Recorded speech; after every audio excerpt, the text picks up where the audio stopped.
માતાજી ડેડિયાપાડાના ધારાસભ્ય ચૈત્ર વસાવા અને એમની સાથે અન્ય લોકોને એમ કે ટોટલ 9 લોકોને જે વન કર્મચારીને માર મારવાના કેસમાં જે જેલ થઈ હતી એમાંથી સર્વપ્રથમ જેમને માન્ય હાઈકોર્ટ દ્વારા જેમને જામીન આપવામાં આવ્યા હતા એ હતા શકુંતલાબેન વસાવા, જે 15 દિવસની બાળકીની માતા હતા. એમને પહેલા સૌપ્રથમ માન્ય હાઈકોર્ટે જામીન આપ્યા હતા અને એના પછી જેમને જામીન આપવામાં આવ્યા છે એમાં 4 ખેડૂતો અને ચૈત્રભાઈ વસાવાના ધર્મપત્ની શકુંતલાબેન વસાવાનો સમાવેશ થાય છે. તો મિત્રો, શકુંતલાબેન વસાવા જેલમાંથી બહાર આવી ગયા છે. એમની સાથે 4 ખેડૂતો પણ જેલમાંથી બહાર આવ્યા છે અને આજે 24મી તારીખે ચૈત્રભાઈ વસાવાના સમર્થનની માં આમ આદમી પાર્ટી દ્વારા અને આદિવાસી સમાજ દ્વારા રાજપીપળાની અંદર એક મોટી મહાસભાનું આયોજન કરવામાં આવ્યું હતું અને આ સભાની અંદર એટલા માટે કરવામાં આવી હતી, એમાં ચૈત્ર વસાવાના સમર્થનમાં હતી અને એમાં લગભગ આદિવાસી સમાજના અનેક લોકોનું સાઇન વાળું પત્ર તૈયાર કરવાનું હતું અને એ આવેદન પત્ર બનાવીને મામલતદારને આપવાનું હતું અને એ મામલતદાર દ્વારા રાજ્યપાલ, મુખ્યમંત્રી અને દેશના રાષ્ટ્રપતિ સુધી એ પત્ર પહોંચાડવાનો છે. તો મિત્રો, આજે સભા મળી હતી રાજપીપળા ખાતે. એ સભાની અંદર જે અત્યારે ચૈત્ર વસાવાના ધર્મપંથની જે જેલમાં રહીને બહાર આવ્યા છે શકુંતલાબેન વસાવા, એ શું કહી રહ્યા છે ને કેવી ગર્જના કરી રહ્યા છે એના પર આપણે આ વિડીયોની અંદર વાત કરવાના છીએ. પરંતુ એના પહેલા મિત્રો, જો તમે મારી યુટ્યુબ ચેનલમાં નવા છો અથવા મારા ફેસબુક પેજની અંદર નવા છો તો મારા પેજને ફોલો કરી લેજો અને મારી યુટ્યુબ ચેનલને સબસ્ક્રાઇબ કરી લેજો. તેનાથી હું આવા અદ્ભુત પ્રકારના વિડીયો તમારા માટે બનાવતો રહું મિત્રો અને તમારા સુધી પહોંચતા રહે. તો મિત્રો, જે ચૈત્ર વસાવાના ધર્મપત્ની છે એ અત્યારે હમણાં જેલમાંથી બહાર આવી ગયા છે અને તેઓ અત્યારે જે રાજપીપળાની અંદર જે ચૈત્ર વસાવાના સમર્થનમાં જે આમ આદમી પાર્ટી અને આદિવાસી સમાજ દ્વારા એક મીટિંગનું આયોજન કરવામાં આવ્યું હતું, મહાસભાનું. આ સભાની અંદર આવે છે અને એ સભાની અંદર જ્યારે એમનો બોલવાનો વારો આવે છે, શકુંતલાબેન વસાવા જે જેલમાંથી અત્યારે જામીન પર બહાર આવ્યા છે, માન્ય હાઈકોર્ટે એમને જામીન આપી દીધા છે. જ્યારે એમનો બોલવાનો વારો આવે છે ત્યારે શું બોલી રહ્યા છે એકવાર તમે શકુંતલાબેન વસાવાને સાંભળો અને એના પછી આપણે એના પર વિગતે વાતચીત કરીશું કે એમણે શું શું કહ્યું. એ સમગ્ર ઘટનાને આપણે સમજવાની કોશિશ કરીશું. તો પહેલા તમે શકુંતલાબેન વસાવાને એકવાર સાંભળી લો. કાલે અમને હાઈકોર્ટ દ્વારા મને અને મારી સાથે 4 ખેડૂતોને જેલમાંથી મુક્તિ મળી છે. નામદાર હાઈકોર્ટનો અમે આભાર માનીએ છીએ અને ધારાસભ્ય ચૈત્ર વસાવા વન વિભાગના કેસમાં અમને સજા કરવામાં આવી હતી. આ સજા ભાજપ સરકારે ખોટી રીતે અમને જેલમાં ફસાવ્યા છે, પણ એનો જવાબ 2027માં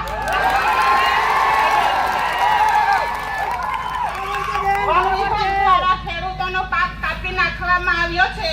ખેડૂતોને ન્યાય અપાવવાના બદલે આ ખોટી સરકારે એમને સજા ભોગવી છે, પણ એનો જવાબ પણ આપણી જનતા આપવા માટે તૈયાર છે. આજે ધારાસભ્ય ચૈત્ર વસાવા આદિવાસી સમાજ માટે ઘણી લડત આપે છે ત્યારે આ ભાજપ સરકારને ગમતું નથી, એટલે રાજકીય કિન્ના કરી રાખી ખોટી રીતે એમને વારંવાર જેલ ભોગવે છે, પણ એનો જવાબ પણ આ જનતા આપવા માટે તૈયાર છે. અમને 2027માં જ્યારે આ કેસ થયો હતો ત્યારે અમને સેન્સન કોર્ટ દ્વારા અમને જામીન મળ્યા હતા, પરંતુ અમારી તારીખ અમે દર મહિને ભરતા હતા. મહિનામાં અમને 2 તારીખ પાડવામાં આવી. કેસને ખૂબ ચલાવવામાં આવ્યો. એ લોકોએ ખોટી રીતે સજા ભોગવી છે, પણ એનો બદલો પણ જનતા આપવા માટે તૈયાર છે.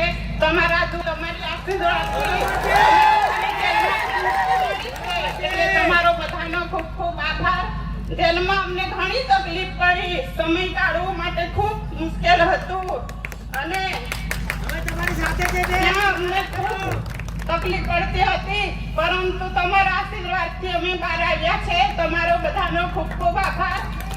જેલમાં અમને ધારાસભ્યને દર શનિવારે પતિ પત્નીની મુલાકાત કરવામાં આવતી હતી. તમારા બધાને સાહેબની તબિયત પણ સારી છે. તમને બધાને સમાચાર આપ્યા છે. બધાને મારી યાદ આપજો અને ટૂંક સમયમાં અઠવાડિયામાં ચૈત્ર વસાવાને પણ જામીન મળશે. નામદાર હાઈકોર્ટનો અમે આભાર માનીએ છીએ. ન્યાય પ્રણાલિકા પર પૂરો ભરોસો છે. આપણને ન્યાય ચોક્કસ મળશે. સત્ય પરેશાન થઈ શકે છે પરંતુ પરાજિત થઈ નહીં. સત્યનો હંમેશા વિજય થયો છે. ખૂબ ખૂબ આભાર. તમે બધા મોટી સંખ્યામાં આવ્યા, અમને સમર્થન આપ્યું એ બદલ તમામનો આભાર. જય આદિવાસી, જય જોહાર. તો મિત્રો, શકુંતલાબેન વસાવાને સાંભળ્યા. એમણે શરૂઆતમાં જ માન્ય હાઈકોર્ટનો આભાર માન્યો કે માન્ય હાઈકોર્ટે અમને જામીન આપે એ બદલ માન્ય હાઈકોર્ટનો આભાર. અને અમને ન્યાય પ્રણાલિકા ઉપર પૂરો ભરોસો છે કે સત્યનું સત્ય કરશે અને જે હકીકત હશે એ સામે લાવશે. અને એના પછી તેઓ કહી રહ્યા છે કે 2027ની અંદર તમારે જે અમને અત્યારે જે વન કર્મચારીને કેસમાં અમને જેલની અંદર મૂક્યા છે, એક ખેડૂતનો પાક ખેતરમાંથી નષ્ટ કરવામાં આવ્યો છે, એના માટે કરીને ચેતર વસાવા જે એના માટે કરીને લડી રહ્યા હતા, એમાં અમને બધાને જેલની અંદર મૂકવામાં આવ્યા. એમને પર જયારે 2023માં વન કર્મચારી વાળો જયારે કેસ થયો એના પછી અમને વારે ઘડીએ જયારે તારીખ એક મહિનાની અંદર 2 તારીખો આપવામાં આવતી હતી, અમે દરેક તારીખે જતા હતા. છતાં પણ ભાજપ દ્વારા અને સરકાર દ્વારા અમને દબાણ કરવામાં આવ્યું અને ચેતરભાઈ વસાવા ધારાસભ્ય અને મારા બધા પર કેસ કરવામાં આવ્યો એવું શકુંતલાબેન વસાવા કહી રહ્યા છે. અને તેઓ કહી રહ્યા છે કે જે ભાજપ અત્યારે અમને હેરાન કરી રહ્યું છે, જે અમને અને તમારા ધારાસભ્યને હેરાન કરી રહ્યા છે, એમને તમારે 2027ની અંદર ચૂંટણીમાં બતાવી દેવાનું છે કે જે તમે અમને હેરાન કર્યા છે એવા જ 2027ના ચૂંટણીમાં તમે બધાએ સાથ સહકાર આપી અને ભાજપને ઘર ભેગી કરી દેવાની છે એવું શકુંતલાબેન વસાવા કહી રહ્યા છે વિડીયોની અંદર. અને તેઓ કહી રહ્યા છે કે અમને જેલની અંદર બહુ બધી તકલીફો પડી રહી હતી. અમને દર શનિવારે પતિ પત્નીને મળવા દેવામાં આવતા હતા અને ચેતરભાઈ વસાવાએ કહેવડાવ્યું છે કે બધાને મારી યાદ આપજો અને મારી તબિયત સારી છે એવું પણ તેઓ કહી રહ્યા છે. અને તેઓ કહી રહ્યા છે લાસ્ટમાં કે જે અમને ને ચેતર વસાવા જે નહીં ઉપર જે કેસ કરવામાં આવ્યો એ બિલકુલ ખોટી રીતે છે. અને આ કેસમાં અમે 2023માં જયારે દાખલ થયો ત્યારથી લઈને હર મહિનાની બીજી 2 તારીખો અમને પડતી હતી. અમે દરેક તારીખે જતા હતા. અમને ત્યાં માન્ય સેન્સર કોર્ટ દ્વારા જામીન પણ આપી દેવામાં આવ્યા હતા.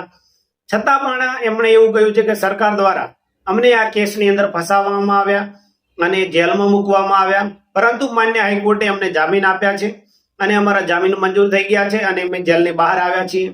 અને એમણે એવું પણ કહ્યું કે એક જ અઠવાડિયાની અંદર માન્ય ધારાસભ્ય જે છે ડેડિયાપાડાના ચેતરભાઈ વસાવા એમને પણ જામીન મળી જવાના છે એવું પણ તેઓ કહી રહ્યા છે. અને છેલ્લે એવો એક વાક્ય ઉચ્ચારી રહ્યા છે કે સત્ય પરેશાન હોય છે હંમેશા પણ કોઈ દિવસ પરાજિત નથી થતું એવું પણ તેઓ કહી રહ્યા છે કે હંમેશા સત્યની જીત થાય છે અને જે સાચાનું સાચું, જે દૂધનું દૂધ અને પાણીનું પાણી થઈ જતું હોય છે એવું પણ તેઓ આની અંદર કહી રહ્યા છે. તો મિત્રો, જે આખો કેસ હતો સંપૂર્ણ જે ચેતર વસાવાનો વન કર્મચારીને માર મારવાનો, આ કેસની અંદર અત્યારે શકુંતલાબેન વસાવા બહાર આવી ગયા છે, 4 ખેડૂતો બહાર આવી ગયા છે, જે એક દીકરીની માતા હતા શકુંતલાબેન વસાવા એ પણ બહાર આવી ગયા છે. હવે માત્ર ને માત્ર જેલની અંદર રહ્યા છે તો એક ચેતરભાઈ વસાવા છે જે ડેડિયાપાડાના ધારાસભ્ય પણ છે. તો મિત્રો, હવે એમણે અત્યારે એમના માટે પણ એક અપીલ દાખલ કરવામાં આવી છે હાઈકોર્ટની અંદર માન્ય. હવે હાઈકોર્ટ દ્વારા ચેતરભાઈ વસાવાને ક્યારે આની અંદર જામીન આપવામાં આવશે, કે આ કેસ કેટલો લાંબો ચાલશે, એના પર હજી કોઈ સત્ય હકીકત હમણાં સુધી પહોંચી નથી એટલે આપણે કઈ કહી શકતા નથી. પણ શકુંતલાબેન વસાવા એવું કહી રહ્યા છે માન્ય હાઈકોર્ટ અઠવાડિયાની અંદર ચેતરભાઈ વસાવાને પણ જામીન આપી દેશે એવું તેઓ કહી રહ્યા છે. હવે આવનાર સમયની અંદર જોવું રહ્યું કે શું ચેતરભાઈ વસાવાને તાત્કાલિક ધોરણે જામીન મળી જાય છે અને કદાચ તેઓ આના પર જો હાઈકોર્ટમાંથી સ્ટે મેળવી લે છે તો તેઓ પોતાની ખુરશી બચાવી શકે છે અને ધારાસભ્ય પદ પણ બચાવી શકશે. પણ હવે માન્ય હાઈકોર્ટ દ્વારા જે દલીલો બંને વકીલોની સાંભળ્યા પછી આગળ શું કરવામાં આવે છે, શું કહેવામાં આવે છે, પરંતુ અત્યારે તો શકુંતલાબેન વસાવા માત્ર ને માત્ર ટાર્ગેટ કરી રહ્યા છે 2027ની ગુજરાતની વિધાનસભાની ચૂંટણી. અને એમાં કહી રહ્યા છે કે દરેકે દરેક લોકો જે અમને સાથ અને સહકાર આપ્યો છે, તમારા સાથ અને સહકારથી અમે જેલની બહાર આવ્યા છીએ એટલે તમારો ખૂબ ખૂબ આભાર. પરંતુ તમે 2027માં પણ અમને આવો સાથ આપજો અને અહીંથી ભાજપના સુપડા સાફ કરી નાખજો એવું મિત્રો અત્યારે શકુંતલાબેન વસાવા કહી રહ્યા છે. તો મિત્રો, શું 2027ની અંદર આદિવાસી પટ્ટાની અંદર અંબાજીથી લઈને ઉમરગામની સુધીના પટ્ટામાં શું કઈ ભાજપને નુકસાન મોટા પ્રમાણમાં ભોગવવું પડશે? જે તમને યોગ્ય લાગતું હોય અમને કોમેન્ટ કરીને જરૂરથી જણાવજો. ત્યાં સુધી મિત્રો અમે તમારા જોડેથી રજા લઈએ છીએ. જય શ્રી રામ, જય માતાજી.